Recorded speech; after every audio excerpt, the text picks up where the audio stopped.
Hey, if you're watching this, you were likely at Clay Club Berlin's August event where I was so lucky to speak and I spoke about advanced prompting. And I'm going to build one of these prompts live. What is my process? There is not one way to do these things, but find your own process and hopefully it can be some inspiration for somebody. I'm a student as much as anybody in this. I just do it a lot and this is what works for me.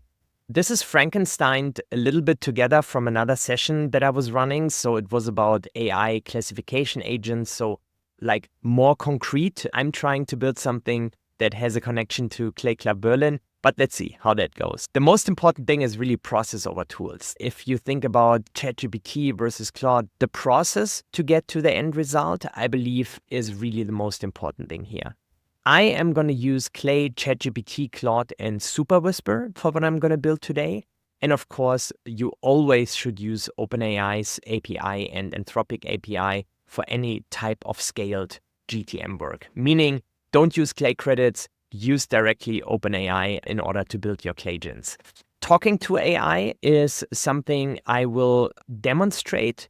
This is probably one of the most interesting takeaways if you don't do it yet, because you are so liberated and so much faster. But the reason I prefer talking to AI is that I'm just so fast and I can correct myself and I can just really be stream of consciousness, which usually works really well. I'm talking about the outputs I'm seeing, and this is why I'm going to give this away. The iteration process, what I'm going to build today is probably far from perfect, and I'm not going to go through the whole quality improvement process, but I'm going to show how it's done. Otherwise, it would be a little bit too long for this quick session. So one practical application of what I'm building today will be something like company segmentation. Imagine you can look at all the companies in your market, build this AI agent that does it for really, really cheap and very accurate and can do things like going from company website description to CRM, where you have the industry verticals as the company talks about them on their website, neatly mapped out into the CRM. It's extremely powerful. Whatever GTM alpha you want to run it on the best segments. And to get from website to, for example, mapped out verticals in the CRM, what I'm building now is something you can use for that. I'm using it mostly for that. Today, I'm going to just do a little bit of a fun project. Let's see. This is going to be the whole process. I talked about GTM alpha. So I want to get a little bit down to earth here, right? When I say AI agent, what does it actually mean? It's basically an LLM that reads text, which is rocket science in and of itself. But I want to be really clear, the stuff we are building here and the prompts we use for that are not to build cars in a factory. It's like much more simple than that. Context over prompt in a similar vein as process over tools. And this is what I'm going to show. The context, the framing you give to this thing that will determine the outcome. Use meta prompting. Don't write prompts. That is something I can say very clearly. If you still sit down of like, hey, you are A and yada yada, that's probably, it might lead to really good results. It's just going to take ages to build it. And this is much faster. Talking to AI is overall better than writing. I'm not saying I'm not writing some parts of some prompts, but overall, that's the gist of it. And I'm going to produce everything in JSON, which is very helpful to get to like very structured outputs. What I would consider part of advanced prompting. AI is absolutely amazing at how to write prompts. Everything that you can possibly know about writing good prompts has been written online. LLMs know it. They can write prompts. They just don't know what to do with it. They need to know what to prompt for. That is the key thing that I want to show today. AI is amazing at how to write prompts. Tell it what you want. What is the outcome you expect? And tell it. It's a difference the way I'm using prompts versus in an agent. In a ChatGPT, you write something, it gets it wrong, you correct it, you write it again, until it gets the one thing right. When you use an agent, which is, again, the lens through which I'm looking for this advanced prompting, you want to account for all the edge cases that could come up while the agent is running, but you want to pull that forward so it has already a lot of edge cases and knows what to do when it encounters these edge cases. And last thing on that, advanced prompting for chat, it's kind of, there are some similarities to that, but when you just use it in a text interface, it's really more or less about what information you give to it. It's not so much about the prompt structure. It's just more pronounced and more important when you do it at scale. Okay, enough with the slides. Let's do it. So I thought I'd do something that's a little bit related to ChatGPT, to Clay Club Berlin, which is I used Clay to pull all the engagers of this post from Nicholas. I've prepared that in this Clay table here. So this is about 80 reactions, a few shares, a few comments to that post. This is the profile of the person. I don't want to get into it too much. And then I'm using two integrations here. Get the person's professional posts and shares. It doesn't say LinkedIn, it says professional posts and shares, and enrich person. What that gives us is the last 25 posts that somebody put out. And let's look for Timor, and it gives us their LinkedIn profile with the summary and the headline and all the good stuff. And what I want to do is I want to get a structured output if somebody is a go-to-market engineer or not. It's not going to be perfect. Just when you want to build something really well, it's not just babbling into a microphone and then everything is going to be fine. But this is where the iteration process would come in, which I'm going to go into, but I'm not going to show it fully just in the interest of time. Okay, let's do it. So what I want to do is I want to add an AI agent, a Clay agent in this column that looks at this data and tells me if somebody is a go-to-market engineer or not. And I will actually prepare a few things for that. What I have already prepared is a little primer on what is a go-to-market engineer. This is only for demonstration purposes. I never needed that, so I just put it together. I asked ChatGPT with deep research to build this deep research context for me. What is a go-to-market engineer? And that I have put into this Claude project. I hope you can already see how this comes together. I want to use this Claude chat to build the natural language prompt for me so that it can do this better for this purpose. I'm giving it context over prompt. I'm giving it context about what I want to do. You can also do that in Clay. This is why I'm saying there's not one process to do this, right? But this is like for me, just to like come to arrive at this prompt that I want to use for the agent. So I dropped in context into this project and now I'm just going to talk to it. Hey, I want you to write a natural language prompt that will be used in an AI agent. I want you to use your latest and greatest in prompting patterns and prompting techniques. And specifically, I want to use inexpensive LLM model, what means that the prompt must be especially well structured, unambiguous, and easy to follow. It should also be as compact as possible while containing all the necessary examples and do's and don'ts and guardrails, what it's supposed to do. The actual task is that I want to have the agent look at people's LinkedIn profile and posts, and I wanted to determine if somebody is a go-to-market engineer or not. I want our GTME yes, GTME no, GTME maybe.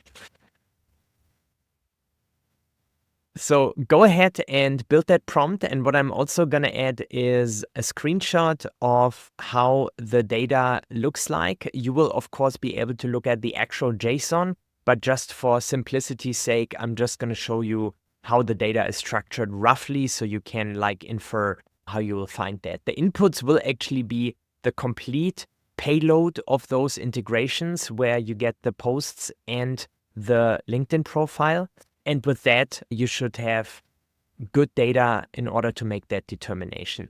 I want you rather to say yes or no than maybe. The maybe is more of a joke than I actually mean, because we don't have like scoring in here or anything. I really just want a simple answer. Is somebody a go-to-market engineer, yes or no? Put into those outputs, and I want the maybe if it's really impossible to determine. So with that in mind, go ahead, build the prompt. First thing, I don't do these things well when I do it live. When I do it just among myself, it's a little bit less for the camera, I would say, but that doesn't matter. Like the overall idea, the overall takeaway should be how I'm really only saying and look for those pieces, right? What do I want you to do? Write a natural language prompt. Why do I want you to do it? How should you do it? So here we go. Let's cook this for a little bit.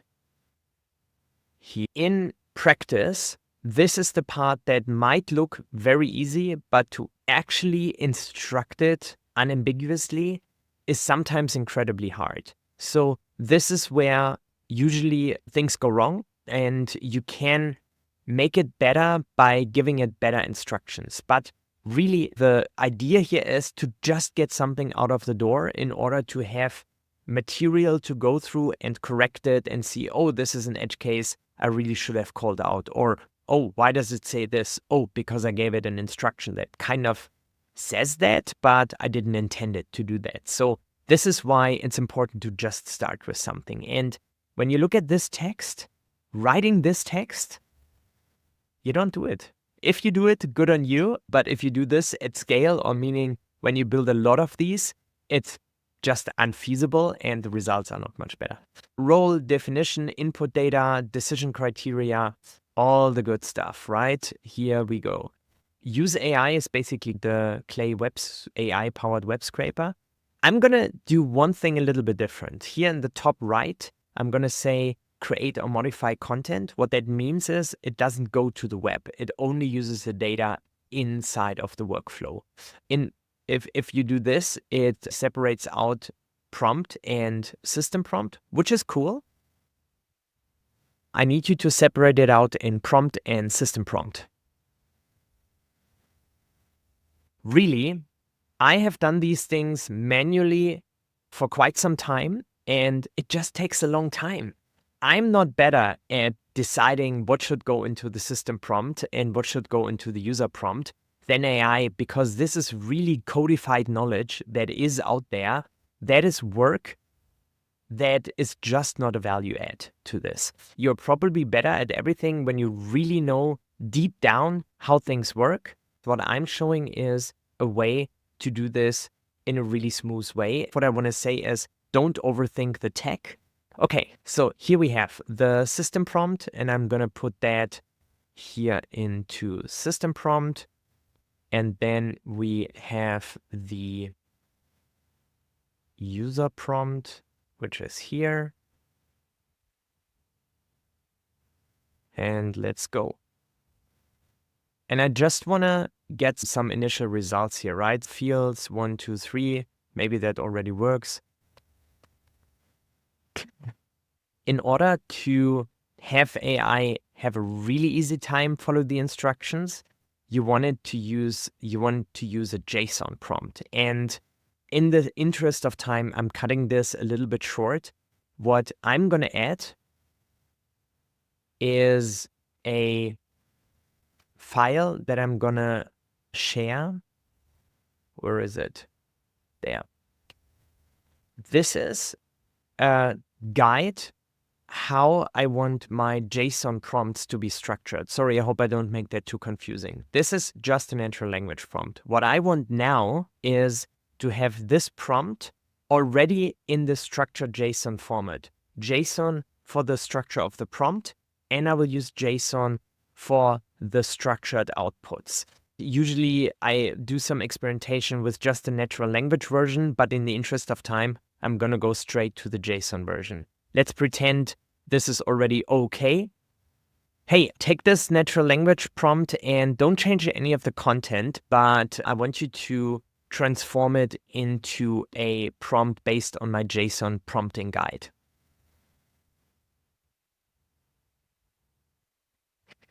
JSON. Okay.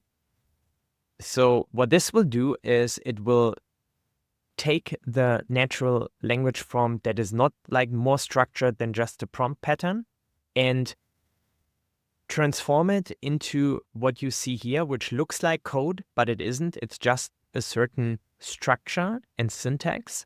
And from my experience, it just gives a cheap LLM, an LLM that doesn't cost a lot, a little bit of an edge because it's so easy to follow these instructions. I already see the first thing, and this is something, when you look at this, I need to change something in this prompt, which is a little bit of a substantial prompt, I would say. And I want to change that it will get LinkedIn data, yes, but what LinkedIn data? LinkedIn profile data, and it will get LinkedIn comments data. The easier you can make it for a prompt or an agent to understand what the inputs are and what the expected outputs are, the better it will be. So what I'm going to change is, hey, the inputs are going to be the payload of a LinkedIn profile enrichment, person profile enrichment, and the payload of their last 25 comments. And all this talking I do in Super Whisper because it has really accurate transcription, and I can also use it like at the same time while this is running. It's just a little bit neater from a user interface, user experience perspective. What I actually forgot to do is give it the screenshots of how the LinkedIn data looks like, but I think in this case it's going to be fine. But it's all about context. You might want to actually add screenshots when you create a prompt so the thing really understands what it's supposed to do, depending on what the thing is you're asking it, right? We're going to be fine here. I'm just going to move forward. But overall, you would want to do that. So what you're seeing here is now the prompt at the top. Then we have the output and we have the LinkedIn profile. And I need you to separate out the JSON prompt in user and system prompt. Usually I build this for Claygens. I should actually just have gone forward with the Claygen. Anyways, I hope I didn't make that too confusing, but stick with the process. It's about talking to AI. It's not so much about the prompt or the specific technique that I'm using or even what I'm using the prompt for itself. Now we have like beautiful stuff here. So we have the system prompt. I'm going to take that. I'm going to put the system prompt in the system prompt area. And I'm going to take the user prompt in the user prompt area. And what you see, this is quite neat. LinkedIn profile here at the top, but I am actually gonna slot that in here where I'm adding the whole profile and all the comments. This way it will know that it should look down there, but I only have to put it in here once because now I can just change everything at the top and I don't have to always remap those columns. That is just a neat little trick. And this here is actually the JSON output that I want. That I'm copying out, delete this, and I'm pasting that in the JSON schema. And this is how the output should be structured.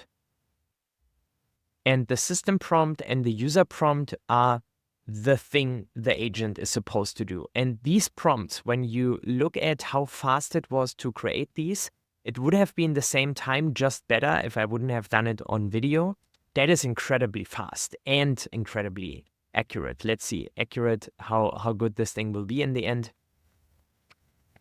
Okay, in terms of model, since I am using this only with offline data that is in the workflow, that is quite neat because you can use a higher end AI model because it has to look at much fewer tokens. So in this instance, I am actually going to use GPT-4. Yeah, let's do that. That's going to be fine. Generally, you will want to do that plugging in your own open AI API key into Clay because I'm using a Clay workspace here, the Clay Club workspace. it's directly Clay credits, but usually you will want to do that with your own API key. Okay, so let's run it on 30.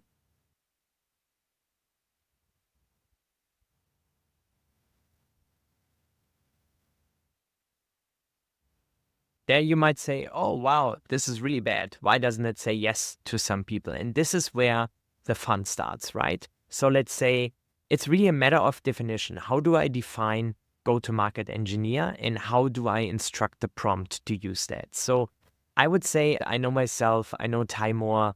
Let's see, Giorgio, no posts. Okay, what happened here? Because him, I know. Okay, this we couldn't pull. So the point here is this process. It's never great in the first pass. I basically built a hypothesis. I did the version 1 data build, and now I'm going to do the review line by line, what the results are and how they should look like. And this is interesting because now I say, you know what? Here's the thing. I wouldn't even call myself a go-to-market engineer, but I think this thing, I want to say yes. Does it even make sense to ask, is somebody a go-to-market engineer, yes or no? For 25, 50 accounts, people, you actually do the work yourself. I would consider is a go-to-market engineer.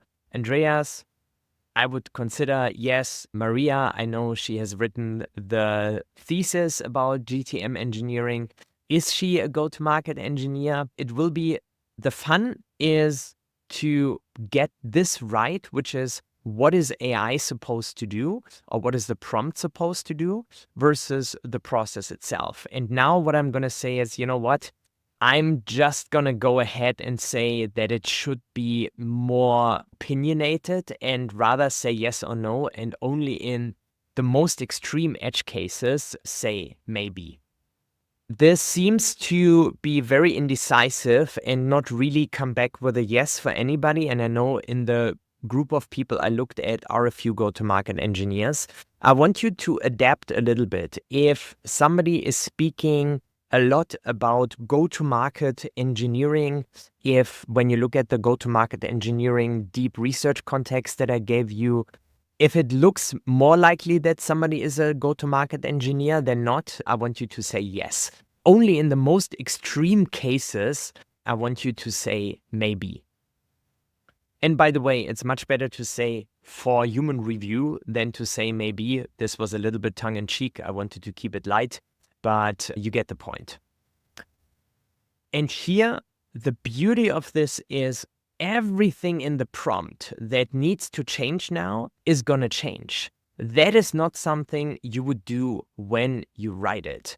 So I already see like strong signals, publishes code, shows technical architecture, warehouse CRM, flow diagrams, whatever. I think this is probably a little bit too strict with the go-to-market engineer determination, but this is where you go in and you correct it, you talk about it. Hey, I like this, I don't like that, and you improve the prompt. The beauty is it does all the technical changes in the prompt for you. So let's copy this, and I'm only going to take this one pass. This was the system prompt. Yes, this is the system prompt that I copied.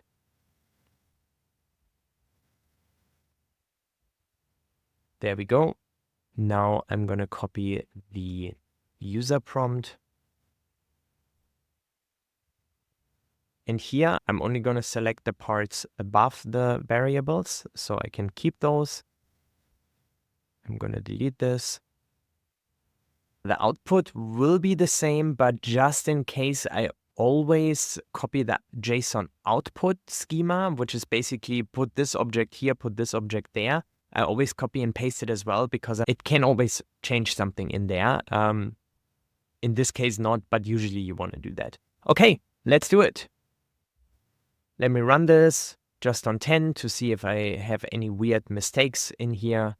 That looks interesting.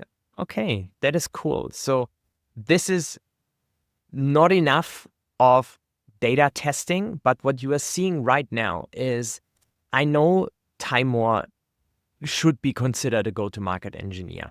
I know, even though I don't call myself that, for these purposes, yes, I'm a go-to-market engineer.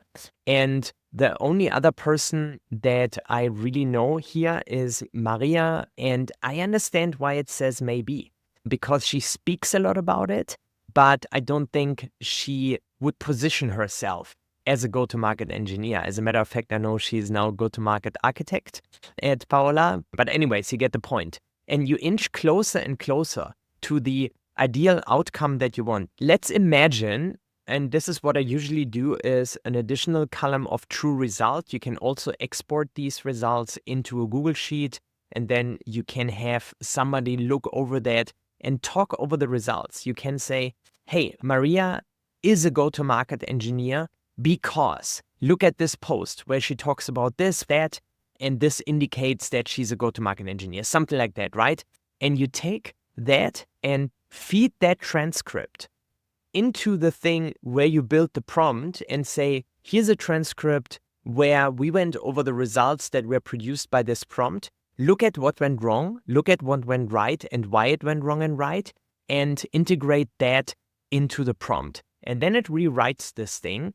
And it's actually quite beautiful to see how with this process, hypothesis, version 1, usually pretty bad, review line by line, feed it back into the prompt, and then produce it again and review it line by line again, which is what I did in the last few minutes. You might need to take another round, but usually after the second round, that's already pretty good. And you might take a third one, but then you generally get to approved data, which you can use at scale for these types of things.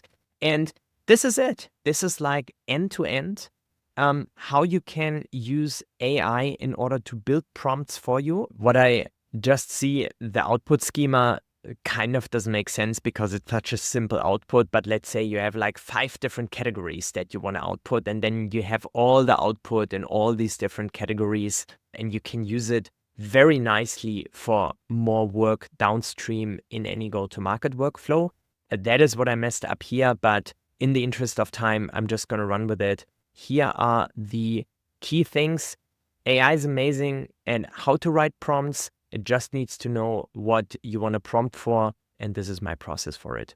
Hope you enjoyed it. Hope you got something out of it. This is only scratching the surface. Take care. Peace.